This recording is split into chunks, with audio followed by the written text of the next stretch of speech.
자, 어제 부동산과 관련된 또 다른 정책, 대책의 모습이 있었습니다. 다음 기사입니다. 집 대신 뉴딜 펀드를 사라. 원금 보장 당근을 꺼낸 여당 지도부. 그러니까 지금 부동산값, 집값이 오르는 원인 여러 가지가 있지만 그중에 하나가 시중에 돈이 너무 많이 있다. 그 돈이 갈 곳이 없다. 이런 판단을 정부가 한 겁니다. 그래서 그 돈이 갈 곳을 만들어 주겠다. 그러면서 제시한 게 뉴딜 펀드입니다. 정부가 뉴딜 정책, 그러니까 뭔가 SOC나 여러 가지 사회 전체적인 이익을 줄 수 있는 뭔가 사업을 정부가 주도해서 벌이겠다 했죠. 근데 거긴 돈이 필요합니다. 그곳에 투자를 하라는 겁니다. 자, K뉴딜위원회 현장 간담회, 어제 이제 사진과 함께 그 간담회장 끝나고 이렇게 기념 촬영을 하는 모습이 있었는데요. 내용 보겠습니다. 이해찬, 조정식 등 대거 참석했다. 세금 혜택 그리고 시중금리 플러스 알파 등을 제시했습니다. 뭔가 이익을 어느 정도 수준 보장해 주겠다. 그리고 원금 보장이라는 얘기까지 나왔어요. 펀드인데 원금 보장. 굉장히 좀 낯설긴 합니다만 이런 얘기까지 나왔습니다. 근데 운용 방식 주체 아직 못 정했다. 대상 사업 수익성도 낮은 편이다. 결국 나중에 가서는 시중금리 플러스 알파 수익률 그리고 원금 보장 예의가 관철되려면 결국엔 세금으로 보존할 듯하다. 뭐 이런 분석까지 있습니다. 다음 기사 하나 더 보겠습니다. 정부 주도 뉴딜 펀드 퇴직연금 투입 추진한다. 여당에서는 원금의 연 3% 이상 기본 수익을 보장하겠다. 뭐 이런 얘기가 나오거든요. 기본 수익을 보장한다. 그리고 정부가 이 펀드를 해지할 때는 원금을 보장해 주겠다. 뭐 이런 얘기입니다. 그럼 결국은 또 세금이 들어가는 거 아니냐. 뭐 이런 거예요, 지금요. 자, 이와 관련된 영상도 있습니다. 확인해 보겠습니다. 한국판 뉴딜을 성공하기 위해서는 민간 참여와 시장의 관심이 매우 중요합니다. 2025년까지 약 160조 원이 투자될 거라고 보는데 상당 부분은 정부의 재정입니다만 민간 부분에서도 10% 가까이 재정 투자를 구상을 지금 하고 있습니다. 뉴딜 펀드는 한국판 뉴딜의 재원 가운데 일부를 민간에서 조달해 재정 투입의 효율성을 극대화하고 국민 경제에 대한 파급 효과를 더욱 키우기 위한 목적으로 도입되는 방안입니다. 뉴딜 펀드 도입을 통해 이들 유동성을 미래형 혁신 산업으로 유도하는 효과를 거두게 될 것으로 기대합니다. 아울러 장기적 초저금리 현상으로 마땅한 투자처를 찾지 못하고 있는 국민들께 안정적인 수익처 또한 제공하게 될 것입니다. 자, 두 가지입니다. 9억 이상 주택 매매 때 수상한 자금, 뭐 그런 흐름이 있을 경우에는 아주 꼼꼼하게 들여다봐서 처벌하겠다.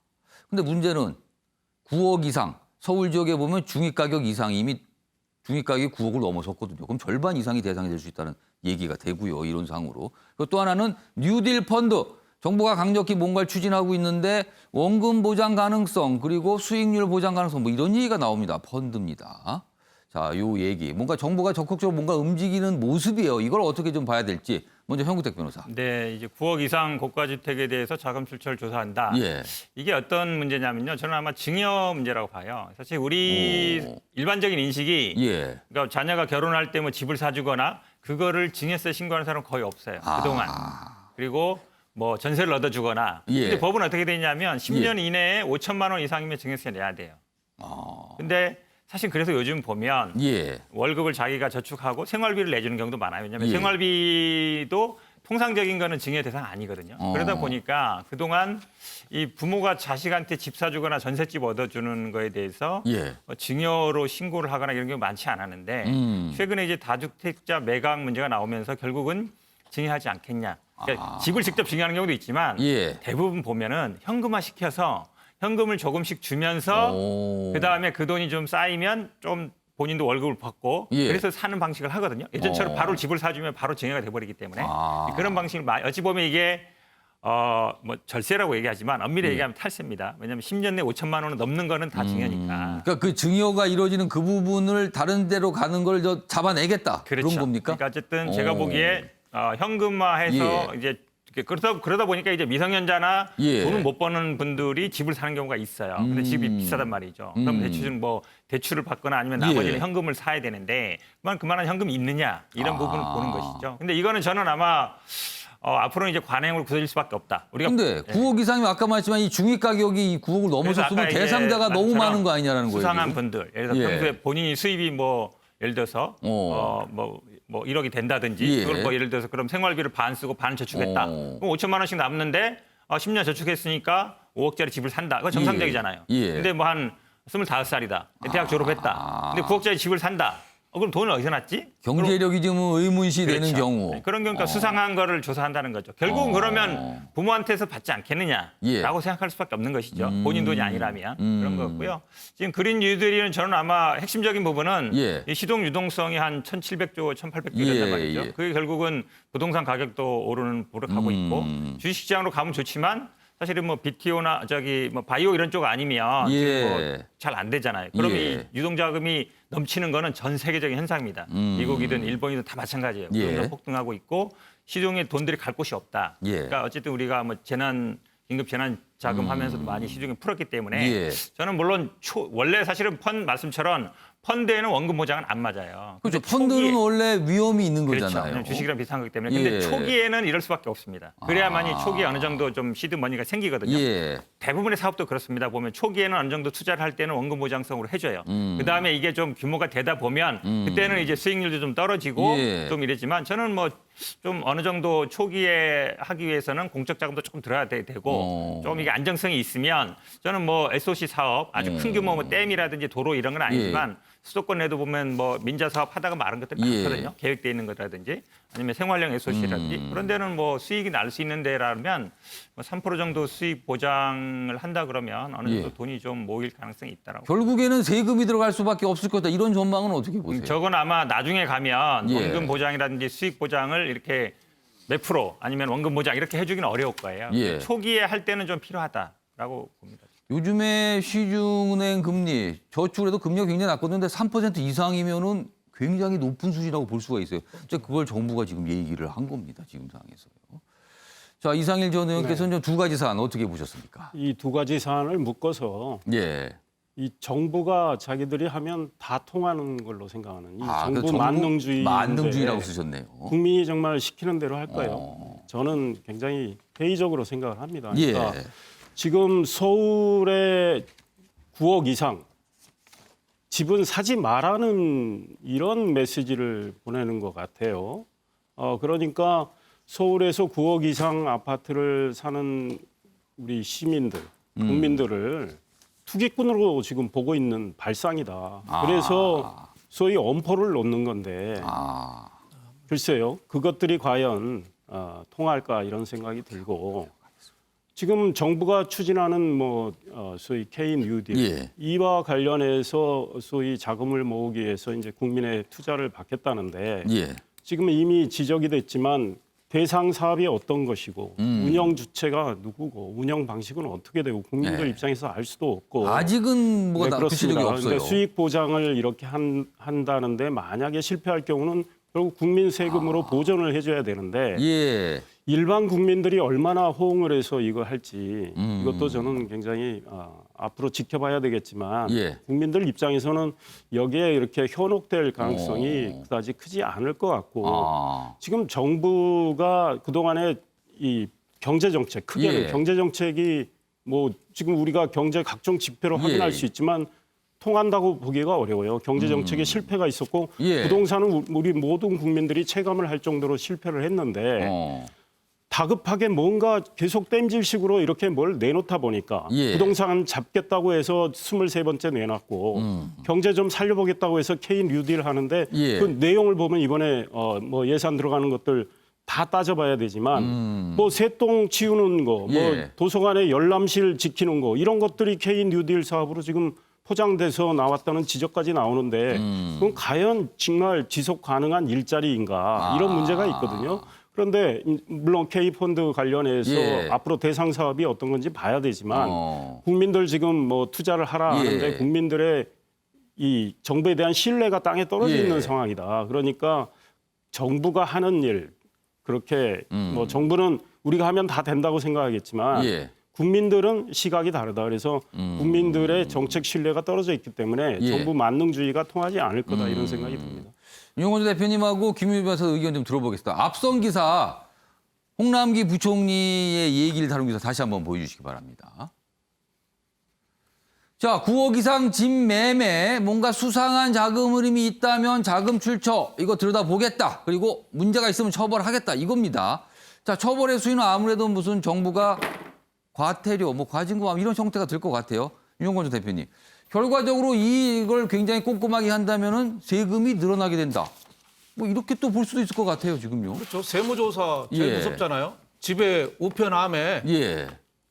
공공기관에서 온 거 중에 제일 신경 쓰이는 게 국세청에서 온 거예요. 그다음에 검찰에서 온 거고 예. 그다음에 법원에서 온 거. 다른 건 뭐 보지도 않죠. 예. 그 정도로 무서운데 저거를 저렇게 엄단하겠다고 저 국민을 겁박하는 거예요. 그러니까 정부 정책이 한쪽에서는 부동산 빨리 팔아라 예. 하면서 한쪽에서는 사는 거 가만 안 놔두겠다. 끝까지 추적 조사한다. 예. 엑셀레이터하고 브레이크랑 동시에 밟으면 차가 터져 나갑니다. 그러니까 정부가 저렇게 겁박하는 게 아니다. 시장을 자연스럽게 유도해야지 저렇게 예. 겁박한다. 그리고 또 하나는 예. 김현미 장관이 예. 겁박하고 또 하나는 사유재산권 부정해요. 어제 뭐라고 그랬냐면은 용적률은 공공의 것이다라고 그랬어요. 근데 그거 아닙니다. 용적률은 사유재산이고 예. 다만 공공의 이익에 맞게 행사해야 된다.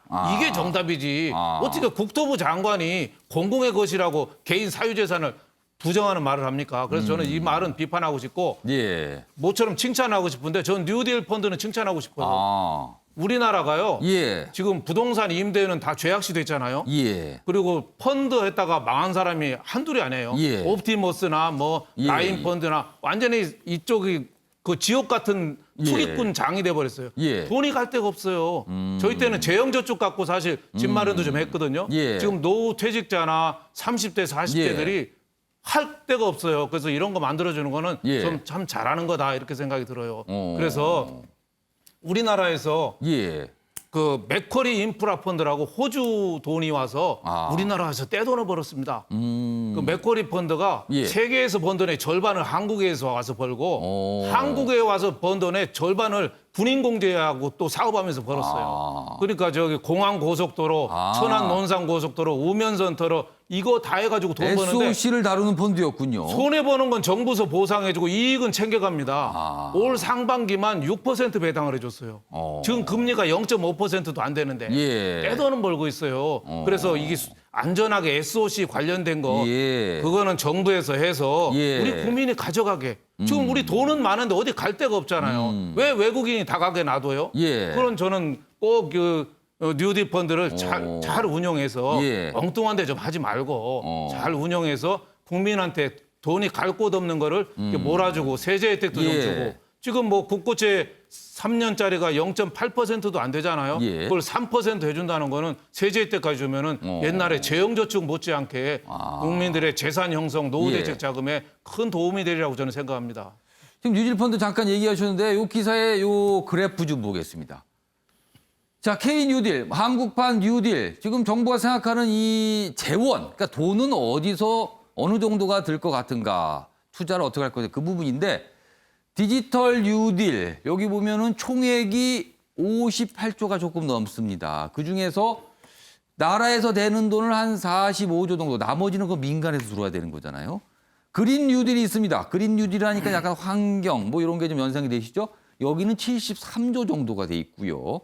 안전망 강화 여기는 한 28조 정도. 그리고 그 중에서 이제 정부가 들어갈 돈들 뭐 이런 정도 추상이 돼 있습니다. 자, 김유미 변호사. 예. 문제는 지금 정부가 3% 플러스 알파 이 정도 수익률을 좀 보장하겠다 이런 얘기가 나온 거예요. 근데 지금 굉장히 높기 때문에 이 사업 과연 그렇게 수익을 낼 분야를 꼼꼼하게 찾을 수 있을 것인가 이 부분이 중요한 것 같습니다. 지금요. 네, 그래서 원리금 보장 사업으로 뭐 예. 태양광이라던가 이렇게 수지가 정확하게 나올 수 있는 예. 사업 위주로 지금 배정이 될 것 같은데요. 예. 뭐 여기 대해서 지금 원금 보장하는 게 뭐 예. 자본시장법이나 이런 금융 관련 법률을 위반한 거 아니냐 이런 지적도 있는 것 같더라고요. 예. 그런데 제가 봤을 때는 민자 유치 사업 처음에 초기에도 수익 보장 규정은 거의 많이 들어갔었고 예를 들어서 뭐 우면산 터널 같은 경우도 들어갔었고요. 또 뭐 요새 하이브리드 증권이라고 해서 채권과 주식이 혼합된 전환사채라든가 이익참가부사채라든가 예. 이렇게 사실상 수익 보장을 하는 경우도 많기 때문에 네, 뭐 이런 것이 위법 논란이 될 것 같지는 않습니다만은 이제 말씀하신 대로 액수가 워낙 크다 보니까 예. 액수가 크면 클수록 수익률을 보장하는 게 쉽진 않습니다. 예. 그래서 그런 사업을 발굴하고 보장하는 게 참 그렇게 쉬운 문제는 아닐 것이다 그런 생각이 듭니다. 그러니까 설명 들어보니까 펀드라는 이름이 나왔지만 사실 채권 성격이 강하다. 뭔가 보장해주는 건 사실 채권이거든요. 자, 성구대 변호사. 간단히 말하는데 저는 용적률은 공공의 것이라고 봅니다. 개인이 아까 저기 윤영걸 예. 대표님 말씀하신 거에 대한 왜 반박이시네요. 그러냐면 용적률 아시다시피 땅 면적에 대한 연면적의 합계를 말하는 거예요. 예. 그러니까 만약 100평에다가 연면적 200평짜리 지을 수 있으면 200%인 것이고 예. 지금 근데 이제 250%를 500% 올린다는 거잖아요. 그럼 한마디로 얘기하면 그동안에 2배로 지을 수 있는 거예요. 그럼 물론 개인 땅이죠, 당연히. 근데 우리가 용적률을 규제하는 이유는 그 예. 용도를 다 정해놓지 않습니까? 주거지역인지 준주거지인지 상업지역인지. 그럼 개인 땅에다가 내가 100층짜리 짓겠는데 왜 못 짓게 하냐. 그게 성립이 안 되는 것이죠. 결국은 그렇기 때문에 용도를 지정하고 용적률을 정해주는 예. 거는 국가가 지정하는 거죠. 물론 지자체의 권한입니다. 그렇게 본다 그러면 그게 늘어났을 때 그 혜택을 예. 개인이 다 가져가는 게 맞느냐? 저는 맞지 않다고 봐요. 그러면은 이 국가가 이 국토 계획을 하는 것 자체가 용납이 안 되는 거예요. 저는 그렇다 본다 그러면 예. 늘어난 용적률을 공공이 어느 정도 좀 취하는 게 맞다라고 봅니다. 지금 성구대 변호사 이야기 들어보셨죠, 시청자 여러분. 그리고 앞서서 윤영걸 대표님도 얘기 들어보셨는데 부동산을 보는 시각이 이렇게 차이가 좀 납니다. 제 얘기는 예. 완전 개인 게 아니라 예. 자체는 개인의 소유지만 예. 공공의 이익에 맞게 행사하는 거는 이익에 국가적으로 조정할 수 있다 이거죠. 소유는 땅은 개인 거죠. 그걸 다 국가 거라고 하는 거는 저도 뭐 제가 소유를 보기에는 부정하는 건 그거는 아니고요. 그 소유권을 부정하는 건 아니라 이거죠. 그거 개인 건데 예. 다만 공공의 이익, 국가 전체를 볼 때 조정을 할 수 있고 규제를 할 수 있다. 예. 저는 이런 뜻에서 얘기하는 그러니까 겁니다. 네. 가장 중요한 부분은 소유는 개인, 민간에 있다. 다만 공공에 맞게 활용되도록 어느 정도 규제를 할 수 있다. 요렇게 방점을 두시는 거죠. 그렇죠. 그래서 김영미 예. 국토부 장관의 용적률은 국가 거다, 공공의 거다 이런 얘기는 굉장히 저는 위험한 발상일 수도 있다. 이런 걱정해서 하는 얘기입니다. 자, 성구 대표나 짧게 드릴게요. 네. 자, 이번에 핵심은요. 250에서 500으로 늘린 거예요. 그럼 그 늘어나는 부분만큼은 과연 누가 가져가야 되느냐 이거거든요. 그러니까 어찌 보면 50% 정도는 기부 체납하게 한다는 거 아닙니까? 예. 50% 정도는 조합이 가져가게 하고. 그러니까 이 늘어나는 거를 개인이 다 취하는 건 아니다. 그럼 용적률 정하는 건 결국은 지자체 정하지만 예. 공적으로 정하는 거다. 그럼 그 늘어나는 이득을 예. 개인이 다 가져가는 거 옳지 않다. 이런 취지로 얘기한 것이죠. 어떻게 보면은 결과는 같은데 중간 과정에 대한 이해 그리고 기본적인 바탕에 깔린 어떤 뭐라 그럴까요? 철학일까요? 이거는 좀 차이가 있어 보여요. 이상일 전 의원께도 짧게 드릴게요. 잠깐만 끼어든다면 예. 용적률 500%로 올린다는 거 아닙니까? 그런데 조건이 있어요. 그 늘어난 분량의 50에서 70%는 공공임대로. 예. 그러니까 실효성의 문제가 나오는 거예요. 그러니까 지금 재건축 추진하던 곳에서 예. 관심이 없다는 거 아닙니까? 대부분. 그러니까 그 광복지역 비율이 일부. 너무 높다라고 지금 판단한다는 그렇다면 거예요. 정부가 장담한 대로 주택 공급이 지금 되겠느냐. 게다가 우리 윤 대표님이 이미 지적하셨지만 서울의 예. 경우에 뭐 지금 큰 협의도 없이 일단 질러고 봤는데 주택 예. 공급에 대해서. 그리고 나서 지금 홍남기 경제부총리 9억 원 이상은 상시 감시를 하겠다. 예. 앞뒤가 안 맞는 이야기예요. 그러니까 우리 국민 입장에서 서울 시민 입장에서는 정말 질 좋은 양질의 주택이 제대로 공급이 제때 되겠느냐. 이 실효성의 문제는 남아있다. 그러니까 이번에 예. 정책도 실패할 가능성이 크다는 게 국민 생각에 대부분의 저변에 흐르는 것 같아요. 자, 지금 보셨죠? 네 분 패널께서 부동산과 관련해서 굉장히 뜨겁게 주장과 의견 내주시고 약간 살짝 토론 분위기도 살짝 비쳤습니다. 그만큼 지금 많은 분들이 부동산 문제에 굉장히 좀 관심이 있으면서 또 민감하게 반응을 보이고 있다는 걸 좀 보여주는 상황이 아닌가 싶습니다. 아침에 매일경제는 유튜브를 통해서도 생중계되고 있습니다. 그리고 오늘도 많은 분들이 댓글을 남겨주셨습니다. 소개해드리겠습니다. 먼저 이 끝날 줄 모르는 장마, 이 물폭탄과 관련된 의견이 있군요. 국가 정책이나 장마나 예측 불가능. 또 이 장마에다가 국가 정책 얘기를 곁들여 주셨어요. 코로나의 물폭탄까지 하늘이 노했나 한탄을 하고 계시군요. 자, 오늘 부동산과 관련된 댓글도 참 많이 올라왔습니다. 이렇습니다. 첫 번째 댓글은요. 좋은 시설은 내 주변에 지으라는 이기주의다. 아까 여당 내에서 나왔던 그 반발에 관한 내용입니다. 사람들은 자신의 이득을 위해 움직이니까 어쩔 수 없죠. 사람의 본능이다. 이런 평가신 것 같습니다. 임대주택을 최고로 멋지게 지어줘요. 기존 거주자들이 좋아할 만한 시설을 임대주택에 만들어 같이 공유하면 되겠네요. 그렇습니다. 누구나 원하는 집으로 만들어주면 해결될 것 같은데 이게 그동안 잘 안 됐나 봅니다. 그리고요, 부동산은 자율 경쟁에 맡겨야 됩니다. 이런 지적도 남겨주셨습니다. 자, 댓글 올려주신 시청자 여러분께 감사 말씀드리겠습니다.